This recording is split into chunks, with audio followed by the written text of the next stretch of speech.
Hello guys, welcome to Animya foods. ఇవాళ మన recipe వచ్చేసి ఫిష్ ఫ్రై. క్రిస్పీగా క్రంచీగా చాలా బాగుంటుంది. ఒకసారి ట్రై చేసి చూడండి. ఇక్కడ నేను ఫిష్ని తీసుకొని మంచి సాల్ట్లో కడిగి పక్కకు పెట్టుకున్నా. ఆ ఫిష్కి కొంచెం మసాలా పేస్ట్ రెడీ చేయడం కోసం ఒక మిక్సింగ్ బౌల్ తీసుకొని అందులో కొంచెం కారం, సాల్ట్, పసుపు, గరం మసాలా, అల్లం పేస్ట్, ధనియాల పొడి యాడ్ చేసుకొని లాస్ట్కి అందులో కొంచెం నిమ్మకాయ పిండుకుంటే ఆ టేస్ట్ ఇంకా మనకు ఎన్హాన్స్ అవుతుంది.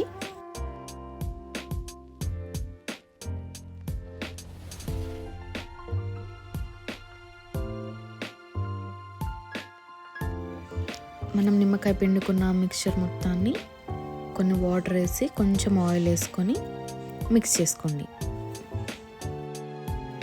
మనం కలిపెట్టుకున్న మిశ్రమం మొత్తాన్ని చేప ముక్కలకు కింద పైన మొత్తం అంటేలాగా పట్టియాలి.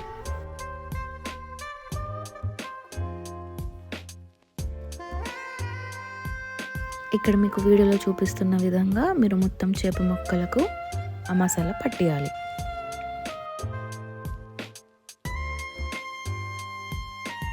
ఇక్కడ మనం చేప ఫ్రై చేసేటప్పుడు కొంచెం లావుగా ఉన్న ప్యాన్నే తీసుకోవాలి. ఎందుకంటే మనం ఫ్రై చేస్తున్నప్పుడు ఆ ప్యాన్కి మొత్తం పీసెస్ అతుక్కపోయే ఛాన్సెస్ ఉంటాయి కాబట్టి కొంచెం లావుది నాన్ స్టిక్ ప్యాన్ తీసుకుంటే బెటర్. నేను ఇక్కడ ఒక కల్యమాకు రెమ్మని ఆ ప్యాన్లోనే వేసేసాను. ఎందుకంటే ఆ కల్యమాకు టేస్ట్ మొత్తం ఈ పీసెస్కి ఆయిల్లోనే ఫ్రై అయిపోయేలాగా. మనం ఫిష్ ఫ్రై చేసుకున్నప్పుడు ఎప్పుడైనా లో టు మీడియం ఫ్లేమ్లోనే పెట్టుకోవాలి. హై ఫ్లేమ్లో పెట్టుకుంటే ఏంటంటే లోపల నా పీస్ మొత్తం ఉడకదు, బయట మాత్రం అడుగంటిపోతూ ఉంటుంది. ఇక్కడ వీడియోలో చూపిస్తున్న విధంగా మీరు పీసెస్ని ఒక 2-3 మినిట్స్ ఫ్రై చేశాక మళ్ళీ సైడ్కి తిప్పేసుకోవాలి.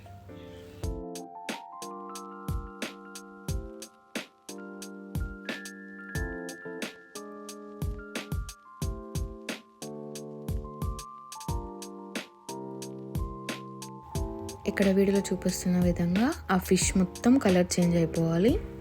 బ్లాక్ ఇంకా గోల్డ్ కలర్లోకి వస్తే ఫిష్ మొత్తం ఉడికిపోయినట్టు. ఇప్పుడు దాన్ని తీసుకొని ఒక సర్వింగ్ ప్లేట్లో పెట్టుకోండి.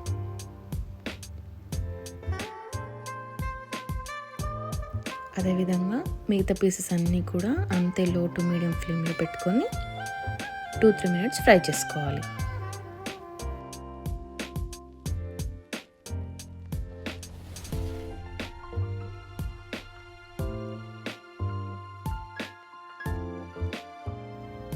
అంతే అండి, మన యమ్మీ క్రిస్పీ ఫిష్ ఫ్రై రెడీ అయిపోయింది. దాన్ని ఒక సర్వింగ్ ప్లేట్లోకి తీసుకొని సర్వ్ చేసుకోవడం అంతే. నేను చెప్పిన ప్రాసెస్లో ఇలా ఒకసారి ఫిష్ ఫ్రై ట్రై చేసి చూడండి గాయ్స్. ట్రై చేశాక మీకు ఎలా అనిపించిందో కామెంట్ బాక్స్లో నాకు చెప్పండి.